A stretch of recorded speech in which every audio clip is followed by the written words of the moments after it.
ನಮ್ಮ ನಿಮ್ಮೆಲ್ಲರ ಹೆಮ್ಮೆಯ ಅಭಿಮಾನದ ಕಾರ್ಯಕ್ರಮ ನಮ್ಮ ಅಭಿಮಾನದ ಅಭಿನಂದನೆ.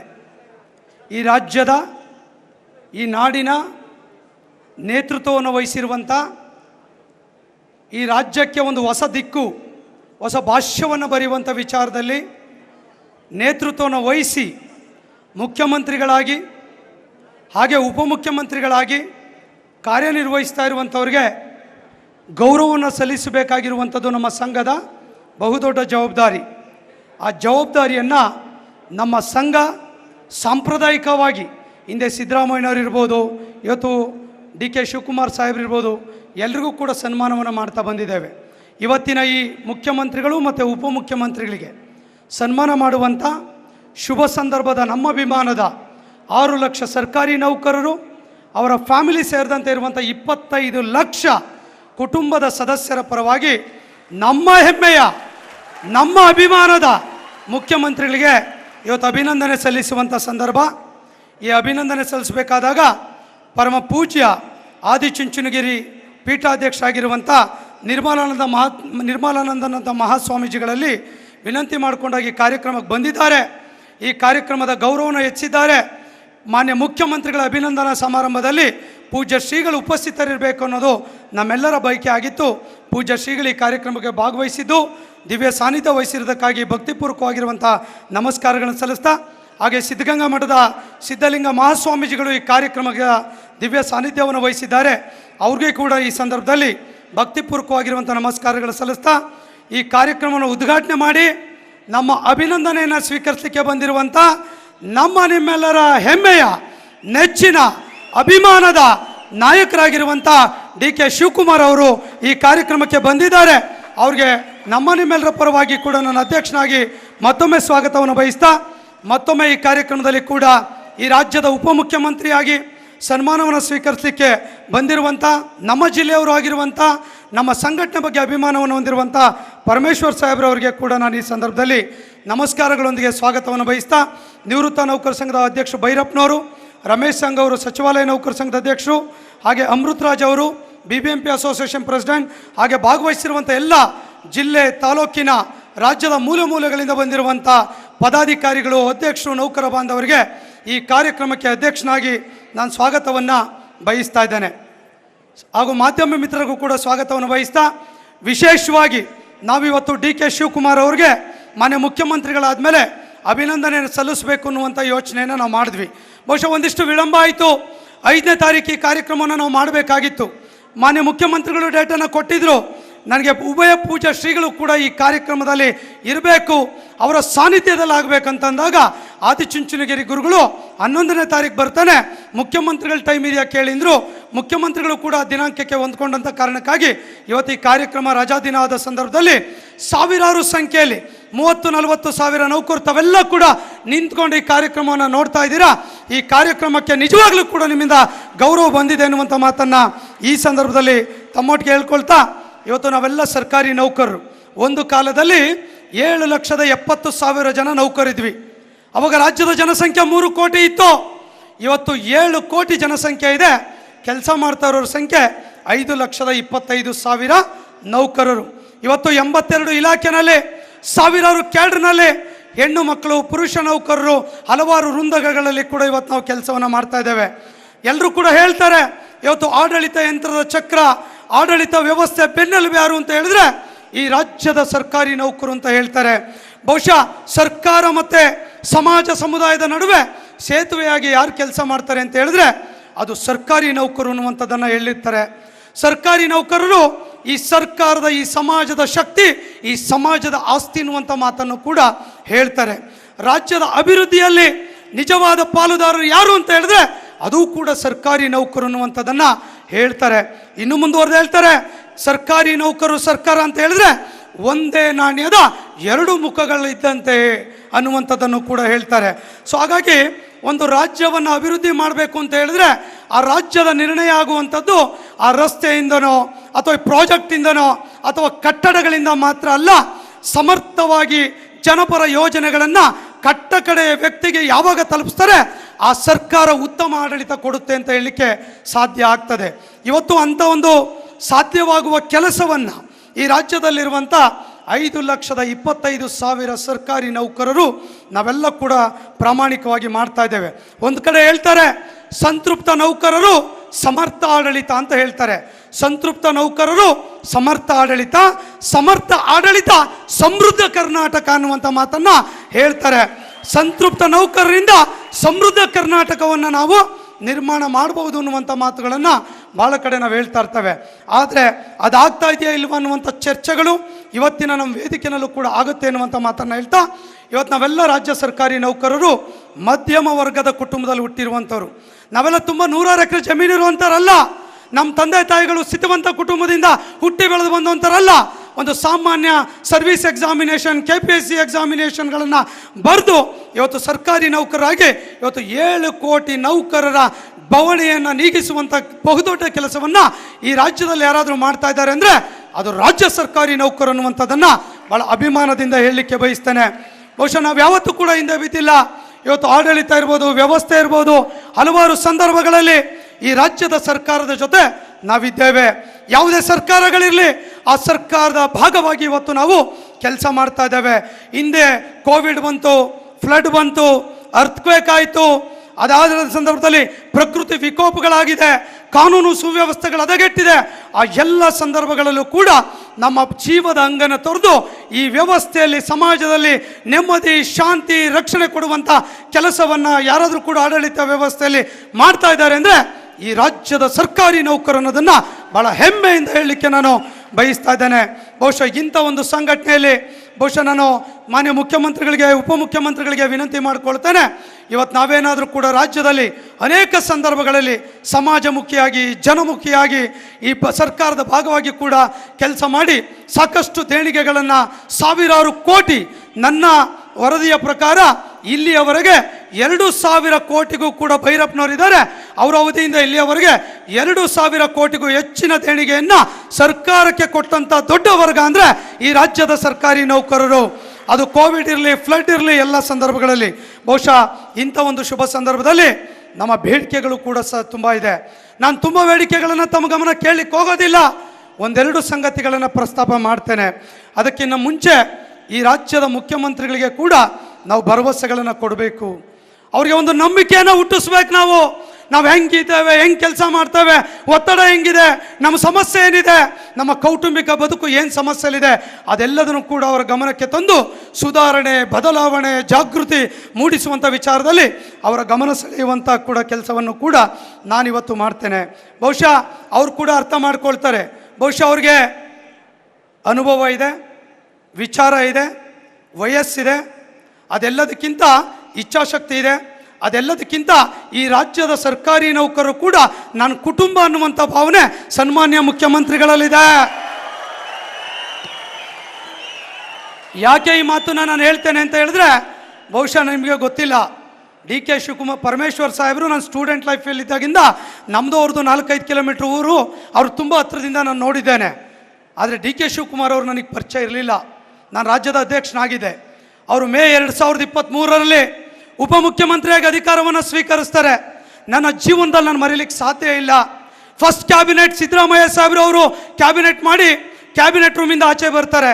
ಪ್ರೋಟೋಕಾಲ್ ಪ್ರಕಾರ ನಾನು ಹೋಗಿ ಅವ್ರಿಗೆ ಬೊಕ್ಕೆಯನ್ನು ಕೊಡಬೇಕಾಗಿರುತ್ತೆ. ಬೊಕ್ಕೆಯನ್ನು ಕೊಡ್ಲಿಕ್ಕೆ ಹಿಂಗೆ ನಿಂತ್ಕೊಳ್ತಾನೆ. DK ಶಿವಕುಮಾರ್ ಸಾಹೇಬರು ನಮಗಿಂತ ಓವರ್ ಸ್ಪೀಡ್, ಅವರು ನಡಿಬೇಕಾದ್ರೆ ತುಂಬ ಸ್ಪೀಡಲ್ಲಿ ಹಿಂಗೆ ಹೋಗ್ತಾರೆ. ನನ್ನನ್ನು ನೋಡ್ತಿದ್ದಂಗೆ ಅದೇ ಸ್ಪೀಡಲ್ಲಿ ವಾಪಸ್ ಬಂದು ಬೊಕ್ಕೆ ಇಸ್ಕೊಂಡು, ನೀನು ಅಧ್ಯಕ್ಷನಾಗಿ ಇಲ್ಲೆಲ್ಲ ಬೊಕ್ಕೆ ಕೊಡಬಾರ್ದು, ನನ್ನ ಮನೆಗೆ ಬಂದು ನೀನು ಬೊಕ್ಕೆ ಕೊಡಬೇಕು ಅನ್ನುವಂಥ ಮಾತನ್ನು ಮಾನ್ಯ ಮುಖ್ಯಮಂತ್ರಿಗಳು ಹೇಳ್ತಾರೆ.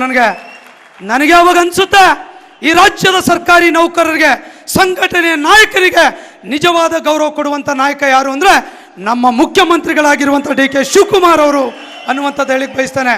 ಹಲವಾರು ಸಂದರ್ಭ ಇದನ್ನು ಸ್ಯಾಂಪಲ್ ಆಗಿ ಹೇಳ್ತಾ ಇದ್ದಾನೆ. ನಾವು ಯಾವುದೇ ಸಂದರ್ಭದಲ್ಲಿ ಹೋದರೂ ನಮ್ಮನ್ನು ಕರೆದು ಮಾತಾಡಿಸಿ ನಮ್ಮ ಸಮಸ್ಯೆಗಳನ್ನು ಕೇಳುವಂಥ ಬಹುದೊಡ್ಡ ಗೌರವ, ದೊಡ್ಡ ವ್ಯಕ್ತಿತ್ವ ಅವರಲ್ಲಿದೆ. ಬಹುಶಃ ಈ ವ್ಯಕ್ತಿತ್ವ ಬರಬೇಕು ಅಂತ ಹೇಳಿದ್ರೆ ನೆನ್ನೆ ಮೊನ್ನೆ ಹುಟ್ಟಿಲ್ಲ ಅವರು. 30 ವರ್ಷದ ಈ ಸಮಾಜದ, ರಾಜಕೀಯ ಸಮಾಜದ ಬದುಕಿನಲ್ಲಿ ಅವ್ರು ಕೆಲಸ ಮಾಡಿದ್ದಾರೆ. 30 ವರ್ಷಗಳಿಂದ MLA ಆಗಿದ್ದಾರೆ. ನಮ್ಮ ಸರ್ವಿಸೇ ಇನ್ನೂ 26 ವರ್ಷ ಆಗಿದೆ. ಅಷ್ಟರಲ್ಲೇ MLA ಆಗಿ ಹೋಗಿದ್ದಾರೆ. ಅವರು ಮಿನಿಸ್ಟರ್ ಆಗಿದ್ದಾರೆ, ಡೆಪ್ಟಿ ಚೀಫ್ ಮಿನಿಸ್ಟರ್ ಆಗಿದ್ದಾರೆ. ಇವತ್ತು ಮುಖ್ಯಮಂತ್ರಿಗಳಾಗಿ ನಮ್ಮೆಲ್ಲರ ನೋವನ್ನು ಕೇಳುವಂಥ, ನಮ್ಮೆಲ್ಲರ ಕಣ್ಣೀರನ್ನು ಒರೆಸುವಂಥ ಈ ರಾಜ್ಯದ ಅಧಿಪತಿಯಾಗಿ ಇವತ್ತು ನಮ್ಮ ಮುಂದೆ ಕೂತಿದ್ದಾರೆ ಎನ್ನುವಂಥದ್ದನ್ನು ಬಹಳ ಅಭಿಮಾನದಿಂದ ಹೇಳಲಿಕ್ಕೆ ಬಯಸ್ತೇನೆ. ಸಾಧನೆಯ ಶಿಖರವನ್ನು ಏರಬೇಕು ಅಂತ ಹೇಳಿದ್ರೆ ತಾಳ್ಮೆ ಬೇಕು, ಸಹನೆ ಬೇಕು, ಅದ್ರ ಜೊತೆ ಪರಿಶ್ರಮನೂ ಕೂಡ ಅತ್ಯಗತ್ಯವಾಗಿದೆ. ಈ ಸಾಧನೆ ಎನ್ನುವಂಥದ್ದು ಅದೃಷ್ಟದಿಂದ ಬರೋದಿಲ್ಲ, ಪರಿಶ್ರಮದ ಫಲವಾಗಿ ಈ ಸ್ಥಾನಮಾನ ಬರುತ್ತೆ ಅನ್ನೋದಕ್ಕೆ ನಿಜವಾದ ಸಾಕ್ಷಿ ನಮ್ಮ ಮುಂದೆ ಕೂತಿದ್ದಾರೆ ಮಾನ್ಯ ಮುಖ್ಯಮಂತ್ರಿಗಳಾಗಿರುವಂಥ ಡಿ ಕೆ ಶಿವಕುಮಾರ್ ಅವರು. ತಾವು ಮುಖ್ಯಮಂತ್ರಿಗಳಾಗಿದ್ದೀರಾ, ಜನರು ನಿಮ್ಮ ಮೇಲೆ ಅಭಿಮಾನ ಇಟ್ಕೊಂಡಿದ್ದಾರೆ, ಸಮಾಜ, ಸರ್ಕಾರಿ ನೌಕರರು ನಿಮ್ಮ ಜೊತೆ ಇದ್ದಾರೆ, ನಿಮ್ಮ ಹೊಸ ನಾಯಕತ್ವದ ಬಗ್ಗೆ ನಂಬಿಕೆ ಬಂದಿದೆ, ನಿಮ್ಮ ಹೊಸ ವ್ಯಕ್ತಿತ್ವದ ಬಗ್ಗೆ ಭರವಸೆ ಬಂದಿದೆ. ಈ ನಾಡಿನಲ್ಲಿ ಒಂದು ಚೈತನ್ಯಶೀಲತೆ ಮುಂದುವರಿತಾ ಇದೆ, ಜನರಲ್ಲಿ ವಿಶ್ವಾಸ ಹೆಚ್ಚಾಗತೊಡಗಿದೆ. ಸಾರ್ಥಕ ದಿನಗಳನ್ನು ಈ ಸಮಾಜ, ಈ ನಾಡು ನಾವೆಲ್ಲರೂ ಕೂಡ ನಿಮ್ಮಿಂದ ನೋಡಬೇಕು ಅಂತೇಳಿ ಬಯಸ್ತಾ ಇದ್ದೇವೆ. ಮುಂದಿನ ದಿನಗಳಲ್ಲಿ ಈ ನಾಡಿನ ಹೆಮ್ಮೆಯ ಸಮಷ್ಟಿ ಪ್ರಜ್ಞೆಯ ಜನನಾಯಕರಾಗಿ, ದಮನಿತರ, ಶೋಷಿತರ, ಹಿಂದುಳಿದ ವರ್ಗದವರ ಧ್ವನಿಯಾಗಿ ಈ ನಾಡು ಕಟ್ಟುವಂಥ ವಿಚಾರದಲ್ಲಿ ಈ ರಾಜ್ಯದ 6 ಲಕ್ಷ ನೌಕರು ಕೂಡ ನಿಮ್ಮ ಹೆಜ್ಜೆಯ ಜೊತೆ ಹೆಜ್ಜೆ ಹಾಕಿ ಹೆಗಲು ಕೊಟ್ಟು ಪ್ರಾಮಾಣಿಕವಾಗಿ ಕೆಲಸವನ್ನು ಮಾಡ್ತೇವೆ ಅನ್ನುವಂಥ ಒಂದು ಮಾತನ್ನು ಈ ಸಂದರ್ಭದಲ್ಲಿ ಹೇಳಲಿಕ್ಕೆ ನಾನು ಬಯಸ್ತೇನೆ. ಸರ್ಕಾರದ ಆಶಯದಂತೆ, ಸರ್ಕಾರಕ್ಕೆ ಗೌರವ ಬರುವಂತೆ, ದಕ್ಷತೆ, ಪ್ರಾಮಾಣಿಕತೆ, ಕ್ರಿಯಾಶೀಲತೆಯಿಂದ ಕಾರ್ಯನಿರ್ವಹಣೆ ಮಾಡುವಂಥ ಪ್ರತಿಜ್ಞೆಯನ್ನು ನಾವಿವತ್ತು ಹೊಂದಿದ್ದೇವೆ. ಒಳ್ಳೆಯ ಆಡಳಿತಕ್ಕೆ ನಿಮ್ಮ ಜೊತೆ ಕೈ ಜೋಡಿಸಬೇಕಾಗಿರುವಂಥದ್ದು ನಮ್ಮೆಲ್ಲರ ಕೂಡ ಆದ್ಯ ಕರ್ತವ್ಯ ಆಗಿದೆ.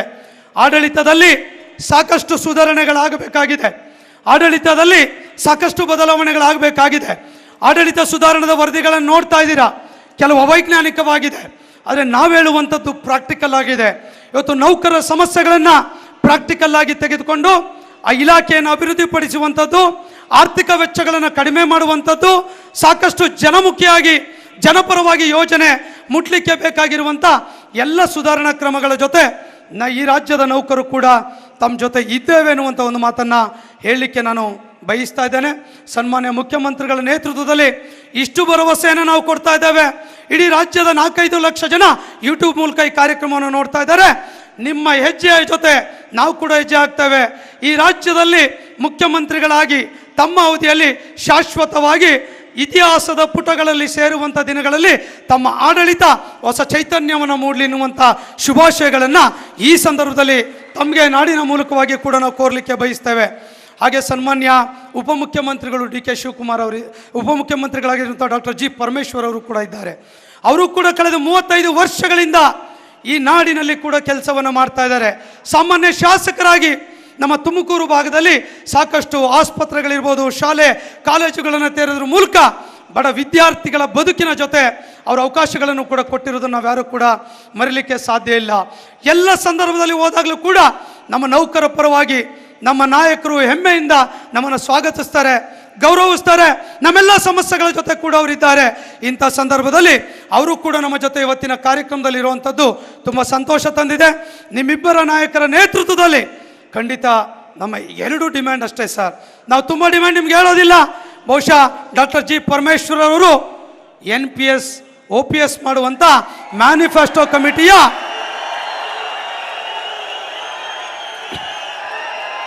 ನಾನಿನ್ನೂ ಹೇಳೇ ಇಲ್ಲ. ಒಂದು ನಿಮಿಷಪ್ಪ, ನಾನಿನ್ನೂ ವಿಷಯಕ್ಕೆ ಬಂದಿಲ್ಲ. NPS OPS ಮಾಡುವಂಥ ವಿಷಯವನ್ನು ಚುನಾವಣಾ ಪ್ರಣಾಳಿಕೆಯಲ್ಲಿ ವಿಷಯವನ್ನು KPCC ಅಧ್ಯಕ್ಷರಾಗಿರುವಂಥ ಡಿ ಕೆ ಶಿವಕುಮಾರ್ ಅವರಲ್ಲಿ ಮ್ಯಾನಿಫೆಸ್ಟೋ ಚೇರ್ಮನ್ ಆಗಿದ್ದಾರೆ ಯಾರು? ಡಾಕ್ಟರ್ ಜಿ ಪರಮೇಶ್ವರ್ ಅವರು ಅನ್ನುವಂಥದ್ದನ್ನು ನಾವ್ಯಾರೂ ಕೂಡ ಮರೀಲಿಕ್ಕೆ ಸಾಧ್ಯ ಇಲ್ಲ. ಅವರು ಒಂದು ಮಾತನ್ನು ಹೇಳಿದರು, 2,93,000 ಜನ NPS ನೌಕರರಿದ್ದಾರೆ, ಅವರ ಬದುಕು ಸಂಕಷ್ಟದಲ್ಲಿದೆ, ಅವರಿಗೆ ಒಂದು ನ್ಯಾಯವನ್ನು ಕೊಡಬೇಕು ಅನ್ನುವಂಥ ವಿಚಾರವನ್ನು ಅವರ ಗಮನಕ್ಕೆ ಬಂದಾಗ ಆ ವಿಷಯವನ್ನು ಅವರು ಹೇಳಿದ್ದಾರೆ. ನಮ್ಮ ಸರ್ಕಾರ ಅಧಿಕಾರಕ್ಕೆ ಬಂದರೆ NPS OPS ಮಾಡ್ತೇವೆ ಎನ್ನುವಂಥ ಒಂದು ಮಾತನ್ನು ಅವರು ಕೂಡ ಅವರು ಹೇಳಿದ್ದಾರೆ. ಸೊ ಖಂಡಿತ ಆ ವಿಚಾರದಲ್ಲಿ ಮಾನ್ಯ ಮುಖ್ಯಮಂತ್ರಿಗಳಿಗೂ ಕೂಡ ವಿಷಯವನ್ನು ಗಮನಕ್ಕೆ ತರ್ತೇನೆ.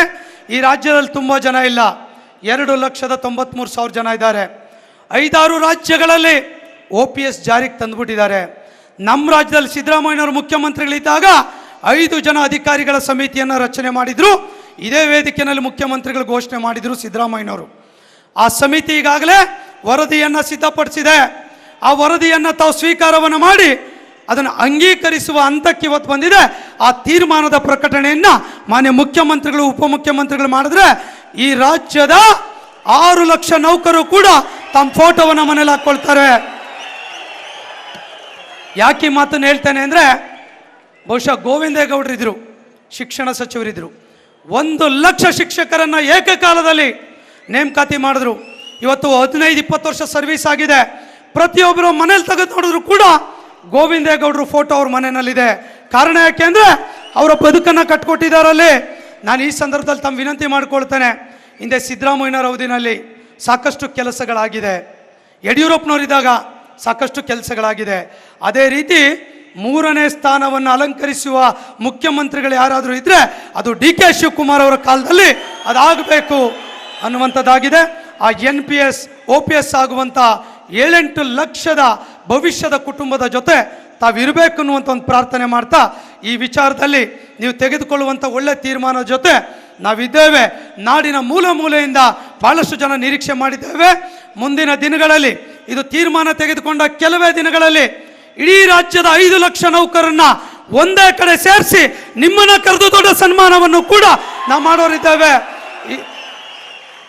ಇದು ನಮ್ಮ ಭವಿಷ್ಯದ, ನಮ್ಮ ಬದುಕಿನ ಪ್ರಶ್ನೆ ಆಗಿದೆ ಅನ್ನುವಂಥ ಮಾಹಿತಿಯನ್ನು ತಮ್ಗೆ ಹೇಳಲಿಕ್ಕೆ ಬಯಸ್ತೇನೆ. ಮೊನ್ನೆ ರಿಟೈರ್ಡ್ ಆದರು, 1,500 ರೂಪಾಯಿ ಪೆನ್ಷನ್ ಬರ್ತಾ ಇದೆ. ಇನ್ನೊಬ್ರನ್ನ ಕೇಳಿದೆ 2,000 ಪೆನ್ಷನ್ ಬರ್ತಿದೆ. ಇನ್ನೊಬ್ರಿಗೆ ಒಂದೇ ಕೂಲಿ ಕೆಲಸ ಮಾಡ್ತಾ ಇದ್ದಾರೆ, ಒಬ್ಬರು ಗ್ರಾಮ ಪಂಚಾಯತ್ ಸೆಕ್ರೆಟರಿ. ತುಂಬ ನೋವಿನಲ್ಲಿದೆ. ನಾನೊಬ್ಬ ನಿವೃತ್ತ ನೌಕರನಾಗಿ ಕೂಲಿ ಕೆಲಸ ಮಾಡುವಂಥ ಹಂತಕ್ಕೆ ವ್ಯವಸ್ಥೆ ಹೋಗಿದೆ. 7 ರಾಜ್ಯಗಳಲ್ಲಿ ಇದಾಗಿದೆ. ಇದ್ರ ಬಗ್ಗೆ ಕೂಡ ತಾವು ಮಾಡಬೇಕು ಅನ್ನುವಂಥ ಒಂದು ಪ್ರಾರ್ಥನೆಯನ್ನು ಈ ಸಂದರ್ಭದಲ್ಲಿ ತಮ್ಮೊಟ್ಟಿಗೆ ಹೇಳ್ಕೊಳ್ತಾ, ಖಾಲಿ ಹುದ್ದೆಗಳ ಭರ್ತಿ ಮಾಡುವಂಥ ವಿಚಾರದಲ್ಲಿ ಈಗಾಗಲೇ ತಾವು ತೀರ್ಮಾನವನ್ನು ತೆಗೆದುಕೊಂಡಿದ್ದೀರಾ.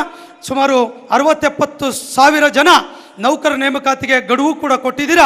ಈ ರಾಜ್ಯದ ನೌಕರರು ನಿಮ್ಮ ವಿಚಾರಕ್ಕೆ ನಾವು ಬೆಂಬಲವನ್ನು ಕೊಟ್ಟಿದ್ದೇವೆ. ಇದು ನಿಜವಾಗ್ಲೂ ಕೂಡ ಯುವಶಕ್ತಿಯನ್ನು ಈ ವ್ಯವಸ್ಥೆಗೆ ತರುವಂಥ ಒಳ್ಳೆಯ ಕಾರ್ಯವನ್ನು ಮಾಡಿದ್ದೀರಾ. ನಿಮಗೆ ನಾವು ಅಭಿನಂದನೆಗಳನ್ನು ಕೂಡ ಈ ಸಂದರ್ಭದಲ್ಲಿ ಸಲ್ಲಿಸ್ತೇವೆ. ಹಾಗೆ ಸೆಂಟ್ರಲ್ ಪೇ ಕಮಿಷನ್ ಕೂಡ ಬರೋದಿದೆ, ಅದ್ರ ಬಗ್ಗೆನೂ ಕೂಡ ನಾವು ಗಮನ ಸೆಳೀತೇವೆ. ಈ ಸೆಂಟ್ರಲ್ ಪೇ ಕಮಿಷನ್ ರಿಪೋರ್ಟ್ ಈಗಾಗಲೇ ಸಿದ್ಧಗೊಂಡಿದೆ.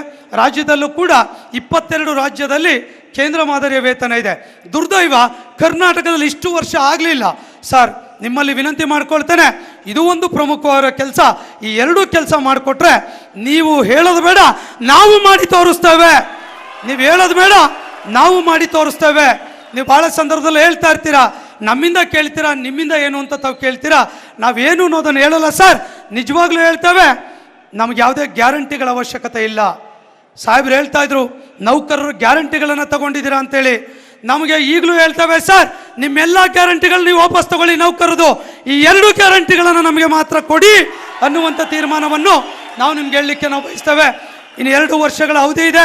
ಆ 2 ವರ್ಷಗಳ ಅವಧಿಯಲ್ಲಿ ಈ 2 ಕೆಲಸಗಳನ್ನು ತಾವು ಮಾಡೋದ್ರ ಮೂಲಕವಾಗಿ ಈ ರಾಜ್ಯದ ಪ್ರತಿಯೊಬ್ಬ ನೌಕರನ ಮನಸ್ಸಿನಲ್ಲಿ ಉಳಿಯುವಂಥ ರೀತಿಯಲ್ಲಿ ತಾವಾಗಬೇಕು.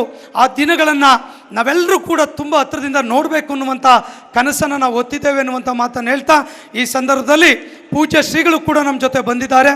ಸಿದ್ಧಗಂಗಾ ಮತ್ತು ಆದಿಚುಂಚನಗಿರಿ ಶ್ರೀಗಳು ಕೂಡ ಈ ಕಾರ್ಯಕ್ರಮಕ್ಕೆ ಬಂದಿರೋ ಕಾರಣಕ್ಕಾಗಿ ನಿಮ್ಮೆಲ್ಲರ ಪರವಾಗಿ ಮತ್ತೊಮ್ಮೆ ನಾನು ನಮಸ್ಕಾರಗಳು ಸಲ್ಲಿಸ್ತಾ, ಮುಂದಿನ 5-6 ಲಕ್ಷ ಜನ ಸೇರಿದಾಗಲೂ ಕೂಡ ಈ ಈರ್ವಾರು ಸ್ವಾಮೀಜಿಗಳು ಕೂಡ ಅದೇ ವೇದಿಕೆಯಲ್ಲಿದ್ದು ಅಲ್ಲೂ ಕೂಡ ಅದಕ್ಕೆ ಸಾಕ್ಷಿ ಆಗ್ತಾರೆ.